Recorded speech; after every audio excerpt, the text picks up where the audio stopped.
பொதுவாகவே இன்னும் ஒரு எனக்கு கிட்டத்தட்ட ஒரு 4-5 நிமிடங்கள் ஸ்பீக்கராக இருந்தப்போ நான் மைக் கொடுத்து கட் பண்ணுவேன். ஆனால் எனக்கு டி.கே. வாசன் அவர்கள் இன்னும் 4-5 நிமிஷம் தான் பேசணும், அதுக்கு மேல பேசாதீங்கன்றார். 2 நிமிஷம் தான். அதனால இரு கருத்துக்களை மட்டும் நான் சொல்லிவிட வேணாமல் இருக்கின்றேன். பொதுவாக அரசியல் கட்சிகள் எல்லாம் என்ன செய்வார்கள் என்று சொன்னால், சமுதாய இஸ்லாமிய பிரிவுகள் சமுதாய பிரிவுகள் வந்து ரமலான் நோன்பு திறக்க நிகழ்ச்சியை ஏற்பாடு செய்வார்கள்.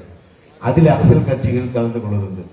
ஆனால் ஒரு அரசியல் கட்சி சார்பிலே இஸ்லாமிய அந்த நோன்பு திறப்பு நிகழ்ச்சி இஃப்தார் நிகழ்ச்சி ஏற்பாடு செய்து இஸ்லாமிய பிரிவுகளை கலந்து கொள்ள செய்தது ஒரே இயக்கம் என்று சொன்னால் அது அனைத்து இந்திய அண்ணா திராவிட முன்னேற்ற கழக இயக்கம் மட்டும்தான்.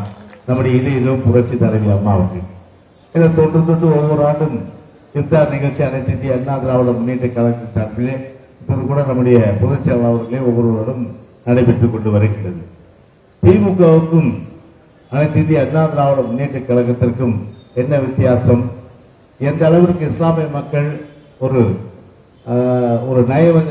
கிட்டத்தட்ட வந்து அவர் ஏமாற்றப்படுகின்றார்கள்.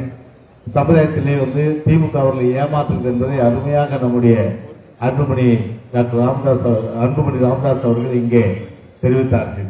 ஒரே ஒரு உதாரணம் மட்டும் நான் இந்த நேரத்தில் சொல்ல வித்தியாசத்தை புரிந்து கொள்ளுங்கள். 96 ஆண்டு காலத்தில் அன்றைக்கு அம்மாவுடைய அமைச்சரவை காலத்தில் நான் இருந்தபோது கண்ணியத்துக்குரிய காகிதம் வித்தவுடைய 100ஆண்டு விழா, அந்த 100ஆண்டு விழாவை அரசு விழாவாக கொண்டாடப்பட வேண்டும் என்று சொன்னால் ஒவ்வொரு ஆண்டும் இன்றைக்கு கொண்டாடுவது என்று சொன்னால் நம்முடைய புரட்சி தலைவி அம்மா அவர்கள் தான் இதே கலவரத்தில் அன்றைக்கு அறிவித்து உலாமாக்கள் பென்ஷனை முதலாக அன்றைக்கு அறிவித்தார்கள். அதன் பிறகு அந்த காலகட்டத்திலே பாபர் மசூதி பிரச்சனை ஏற்பட்ட போது இந்தியா முழுமைக்கு கலவரம் ஏற்பட்டது.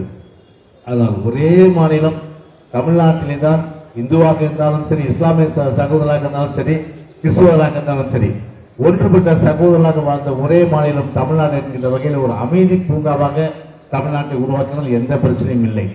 ஆனால் 98ஆம் ஆண்டு அன்றைக்கு திரு அத்வானி அவர்கள் கோயம்புத்தூர் வந்த போது குண்டு வெடித்தது என்ன செய்தார்கள்?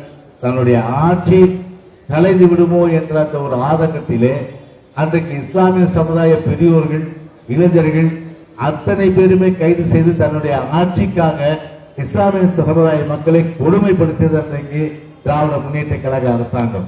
எனவே அந்த வித்தியாசத்தை உணருங்கள். ஒரு கஷ்டம் வரும்போது அவரோடு இருக்க வேண்டும். ஆனால் கஷ்டம் வரும்போது அவரோடு இல்லாமல் அவர்களை துன்பப்படுத்தி ஆனந்தப்படுத்தி பார்த்தது திராவிட முன்னேற்ற கழகம். எனவே இந்த வித்தியாசத்தை நம்முடைய இஸ்லாமிய